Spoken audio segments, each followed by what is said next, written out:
Ball changes are really important for us tap dancers.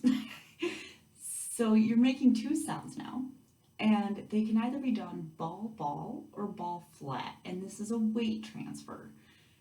With a ball change, you traditionally step onto your back foot first and then onto your front foot. And they can be done parallel, turned out. Your back foot can cross over a little bit. There are slightly different nuances that you learn along the way, depending what you need for your choreography.